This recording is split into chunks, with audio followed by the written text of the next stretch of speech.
Audio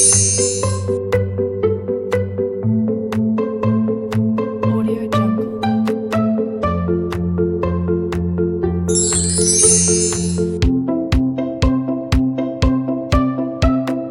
Audio Jungle. And suppose this will be C. Okay. आता पहा पहिलेपासून जाऊ आपण. From A to B and B to C. It takes 4 minutes in traveling from A to B. A to B travel करायसाठी त्याला 4 minutes लागतात आहे. म्हणजे तुम्हाला सेकंड मध्ये कन्वर्ट करणं आलं त्याला अजून.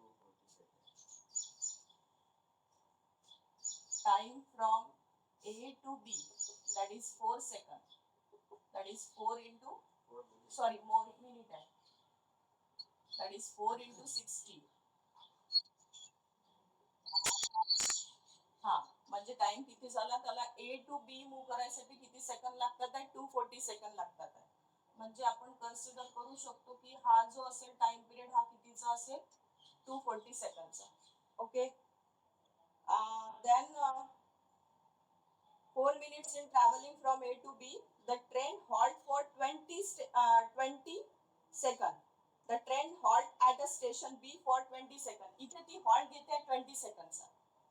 म्हणजे 40 मध्ये अजून तुम्हाला 20 मिळवावं लागेल. म्हणजे किती होतात? That is 260. हा 260 म्हणजे हे 250 अँड देन 260 पर्यंत ती halt घेते. म्हणजे असं समजा की इथून ही डिॲक्सिलरेटेड होते आहे आणि मग स्टॉप होते आहे या बी स्टेशनवर. हा तुमचा बी स्टेशन आहे आणि मग 20 सेकंड साठी ती हॉल्ट घेते आहे. ठीक आहे. नंतर परत इथून ती स्टार्ट करेल. म्हणजे हा बी झाला तर हा सपोज तुम्ही तुमचा बी डॅश असं कन्सिडर करा. 20 सेकंड साठी हॉल्ट झाल्यानंतर पुढे काय म्हटलंय त्यांनी? The train halt at a station B for 20 seconds. Then it starts from station B and reaches to station C in next 3 minutes. म्हणजे बी डॅश टू सी किती टाइम लागतो? मिनिट. हा दॅट इज 3 into 60. हा 1 minute. Sign 3 कटला. Okay okay. हे 180 second. हे 180 second तुम्हाला या 260 च्या सेकंड मध्ये ऍड करावं लागेल. म्हणजे 180 प्लस 260 म्हणजे किती होतात? 440. म्हणजे इथे सी पर्यंत यायला त्याला किती सेकंड लागतात आहे? 440 सेकंदच आहे. म्हणजे ही परत ऍक्सिलरेटेड. आता माझं थोडासा ग्राफ हे होते 20 चा कॉन्स्टंट स्पीड ठेवतोय कारण तो आणि नंतर परत डिॲक्सिलरेटेड होईल. तुम्ही थोडस बघाल त्या फिगरकडे. मी इथे 440 लिहून ठेवते. ही तुमची सी. पा 3 minutes at the start, the train accelerated for 10 seconds to reach the constant speed of 72 km. Then train moving with a constant speed, it brought to rest in 10 seconds. पण पुढच्या 10 सेकंड मध्ये rest होती आहे. म्हणजे ही अशी हे 230 पासून ती रेस्ट व्हायला सुरुवात होती आहे अप टू 240 पर्यंत.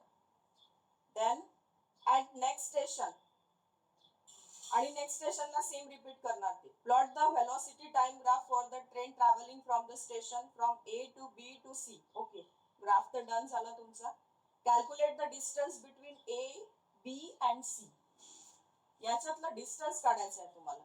कसं करा? हे डिस्टन्स काढायचं आहे. याच्यात याला मी कन्स्ट्रक्ट करते. याच्यातही पहिले 10 सेकंड साठी ही ऍक्सिलरेटेड होईल आणि मग डिॲक्सिलरेटेड. याच्यात कारण एकदम तर गाडी स्पीड पकडणार नाही. ती कॉन्स्टंट स्पीडनीच चालणार आहे. 20 च्या स्पीडनी चालणार आहे.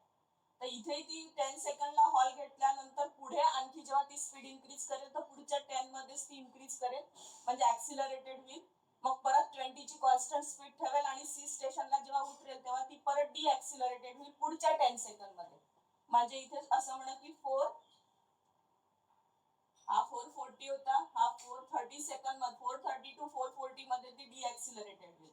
260 टू 270 मध्ये ती काय होईल? ऍक्सिलरेटेड होईल. सेम इथे 0 टू 10 सेकंड पर्यंत ती ऍक्सिलरेटेड होईल. मग कॉन्स्टंट होईल आणि मग परत ती पुढच्या 10 सेकंड मध्ये डिॲक्सिलरेटेड होईल. म्हणजे 230 टू 240 च्या मध्ये ती काय होईल, डिॲक्सिलरेटेड होईल आणि इथे हॉल्ट करेल बी ला. तर तो हॉल्ट किती सेकंड साठी केलाय तिने, that is of 20 second. 20 second मी 240 मध्ये जर मी 20 सेकंड ऍड केले तर 240 प्लस 20 म्हणजे किती होतात, 260. म्हणजे 260 होईपर्यंत ती शांत बसलेली होती रेल्वे.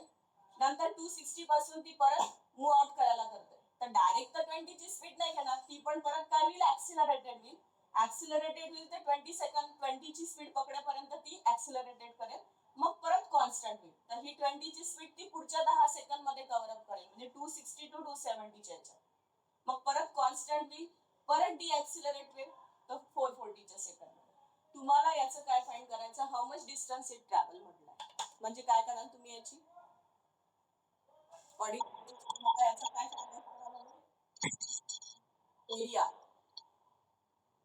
या प्रत्येक फिगरचा तुम्हाला काय फाइंड आउट करावं लागेल, एरिया फाइंड आउट करावं लागेल. जे डिस्टन्स काढायसाठी तुम्हाला तोच फॉर्म्युला लागतो आणि डिस्प्लेसमेंट काढायसाठी तुम्हाला तोच फॉर्म्युला लागतो. तर तुम्हाला या क्वाड्रिलॅटरलच्या आणि या क्वाड्रिलॅटरलच्या अंडरचा एरिया फाइंड आउट करायचा. मग कसा कराल, याला जर नाव देऊ आपण, नाव तर देऊच आपण. याला ए बी दिलाय, याला सी दिलाय, D E F G. Okay, यालाही डायरेक्ट घेतला तर चालेल नाही का. तुम्हाला जर मी या क्वाड्रिलॅटरलचा एरिया काढा म्हटलं तर डायरेक्ट घेता नाही येणार का. हा तसा पॅरलोग्रामही दिसतो, सॉरी ट्रॅपेझियमही दिसतो. ट्रॅपेझियमचा एरिया काय असतो, sum of parallel side.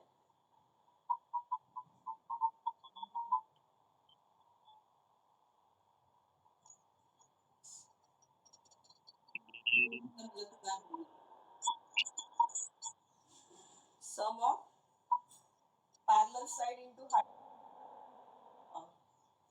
Parallel side हा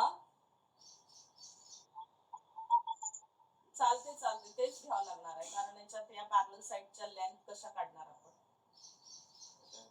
याची निघेल 240, याची काढायची म्हणजे 230 आणि 10 असं करावं लागेल. येईल का पण त्यांनी काढून बघता का, बघा बरं ट्रॅपेझियमचा एरिया किती येतो याचा. याची हाईट 20 ची होऊन जाईल. Half into sum of parallel side multiplied by height, असा ट्रॅपेझियमचा एरिया येतो ना. काढून बघा बरं. मी हाईट 20 घ्या, ही साइड 240 ची घ्या आणि ही एवढी घ्यायची आहे तुम्हाला डीई. म्हणजे 230 मायनस 10 म्हणजे ही 210 ची होते. पहा बरं, एवढी 400 येतात आहे. आन्सर नाही, आन्सर 4600. 4600 येते. कशाने काढलं तू, कशाने काढलं, हाफनी काढलं. करेक्ट. कसं मग 4000 आला. येतं मग याने ट्रॅपेझियमचा एरिया घेऊनही करू शकता तुम्ही, किंवा याचा एरिया प्लस याचा एरिया प्लस याचा एरिया असं करता येते. याचा एरिया, या क्वाड्रिलॅटरलचा एरिया, याचा ट्रायंगलचा एरिया असं करूनही करता येते. किंवा मग आता ती म्हणते ट्रॅपेझियमच्या याने निघते तर काढते मी त्याने, तोही करता येते. तोही कन्सेप्ट घेता येतो आपल्याला. Area of quadrilateral that is ODEB is equals to, formula जातो तुमचा half into sum of parallel side multiplied by height. Okay, that is half into sum of parallel side, ही साइड OB प्लस DE आणि into height. याची कोणती एक height घेता येईल तुम्हाला, दॅट हाईट विल बी 10 घेते मी डायरेक्ट. आता याला नाव नाही देत बसत. जर याला M आणि N नाव दिलं तर DM होते समजा, that is DM. Half into what is OB, OB नाही ऍक्च्युली ते AB आहे, आपण ते 0 म्हटलेलं आहे. This is A distance. AB, that is 240, plus DE, that is 230 minus 10, that is 20, into DM is 20, that is half into, याची addition केली तर 460 होते, into 20, हे 2 ने याला डिवाइड केलं तर 10 होते, आणि 10 ने 460 ला मीटर. तर हे nothing but distance is equals, तर हे किती होऊन झालंय 4600 मीटर. हा, याला मग तुम्हाला किलोमीटर मध्ये, कारण आन्सर तुमच्या याच्या किलोमीटर मध्ये करायचं असेल तर करा, नाही तर मीटर मध्ये ठेवलं तरी चालतं. आता तसंच याचा एरिया काढा, सांगा याचा एरिया किती येतो. बाकीच्यांनी माइक ऑफ ठेवा. 3400 मीटर. Okay, correct correct. कळलं का? 3400 ना, काढा रे याचा एरिया काढा, सेम फॉर्म्युला घ्या. आणि ज्याला नाही आठवला ट्रॅपेझियमचा, तर त्यांनी या ट्रायंगलचा एरिया प्लस या क्वाड्रिलॅटरलचा एरिया प्लस या ट्रायंगलचा एरिया असं करून याचा काढता येतो. सेम याच्यात या ट्रायंगलचा एरिया बेस इंटू हाईट, क्वाड्रिलॅटरलचा एरिया लेंथ इंटू ब्रेथ, आणि या ट्रायंगलचा एरिया परत half into base into height, असं करून तुम्ही याचे एरिया फाइंड आउट करू शकता.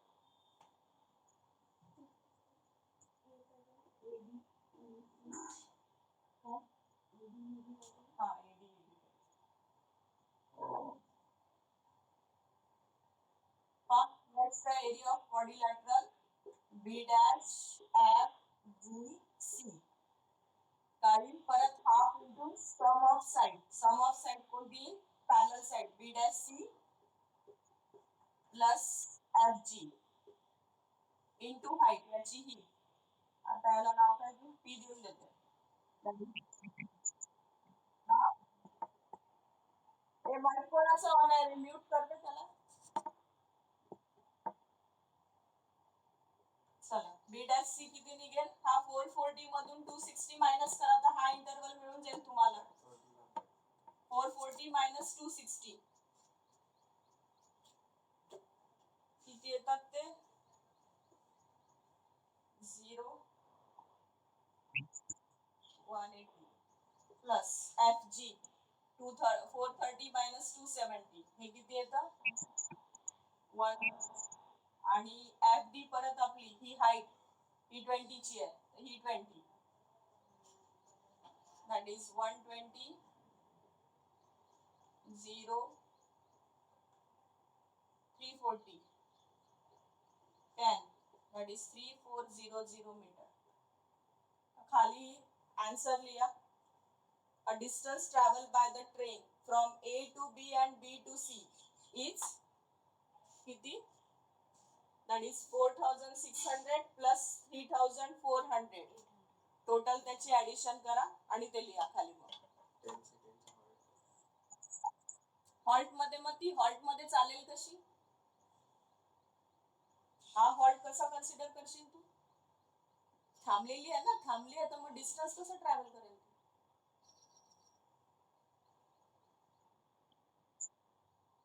कशाचं, तुम्ही कशाने करता, C A to B and B to C असं विचारलंय तुम्हाला. सीच्या पुढे डिस्टन्सच नाही ना, थांबली ना ट्रेन आपली, पुढे चाललीच नाही ना, मग कसं काढशील तू पुढे. तुम्ही कोणती मेथड यूज करू शकता, ट्रायंगलचा क्वाड्रिलॅटरलचा एरिया घेऊन काढू शकता. मला हा ट्रॅपेझियम सारखा दिसला म्हणून मी ट्रॅपेझियमचा एरिया टाकला त्याच्यामध्ये, आणि त्यांनी आन्सर पण आलं, तर मग आपलं तेही करेक्ट आहे. बघा लिहा, झालं असेल तर सांगा मला, मग आपण कालचं प्रॉब्लेम डिस्कस करून घेऊ.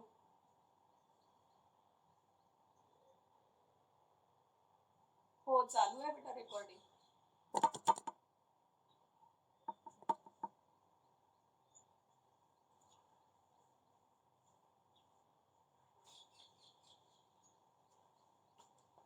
झालंय का हे, फिगर तर झाली असेल सगळ्यांची काढू.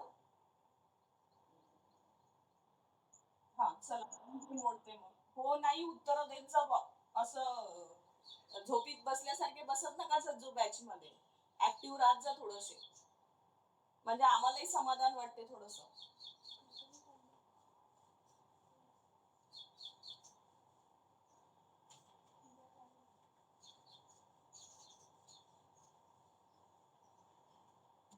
नेक्स्ट कालचं जे प्रॉब्लेम होतं आपलं ते मी डायग्राम काढते फक्त आणि मग मला तुम्ही ते एक्सप्लेन करा कोणाचं काय आलं तर. याची 20 ची स्पीड आहे, इथे 0 आहे, इथे 3 आहे, इथे 6 आहे आणि इथे 8 आहे. मध्ये आहे हा. याला आपण ए बी सी डी आणि ई असं असं नाव दिलं होतं. ठीक आहे. पहिला क्वेश्चन होता what is the initial speed of the car. काय इनिशियली कुठून चालू होतो 0 पासून, म्हणजे याची इनिशियल स्पीड किती.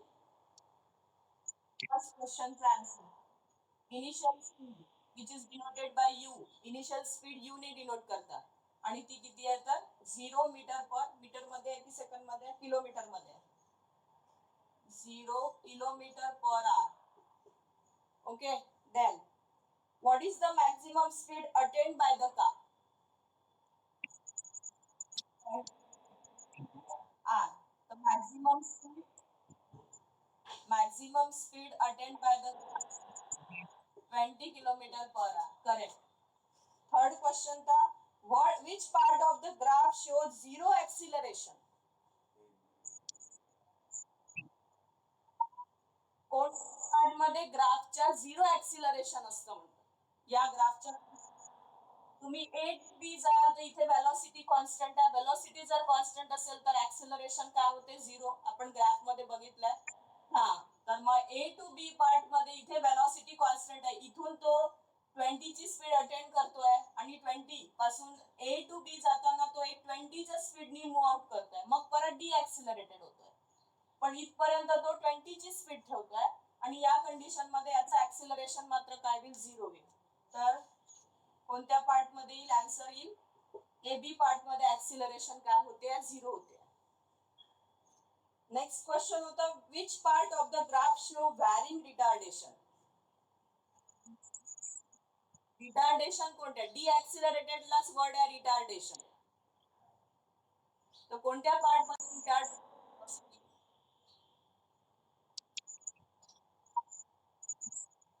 व्हॅरिंग म्हणजे चेंजिंग